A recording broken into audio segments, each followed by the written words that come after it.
जबान में। आलिम रब्बानी वो होगा जो मिंबर से बयान कर रहा होगा तो उतर के अपनी लाइफ में भी वही होगा।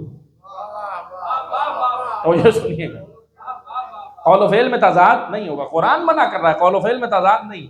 इसलिए माजरत के साथ भाई असर ही नहीं है, वाइजों की वाज में असर नहीं है। क्यों नहीं है? क्योंकि यहां उतारना है, पहले वजूद पे उतारना। जब यहां उतर जाएगा, जब यहां उतरेगा, मेरी तरफ देखिएगा, मैं अब जबान से नहीं, जब यहां उतरेगा तो यहां से निकलेगा। जब यहां ही रहेगा तो यहां से निकलेगा। यहां उतारना।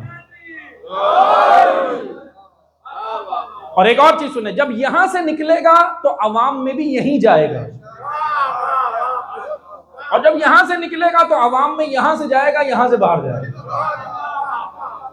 इसलिए अज़ीज़ान मोहतरम, आलिम बाअमल, अमीरुल मोमिनीन ने कहा आलिम रब्बानी, आलिम बाअमल जहां तुम्हें मिले, इमाम रज़ा ने कहा उसका दामन थाम लो, वो तुम्हें हम तक पहुंचा देगा, वो तुम्हें गुमराह होने नहीं देगा।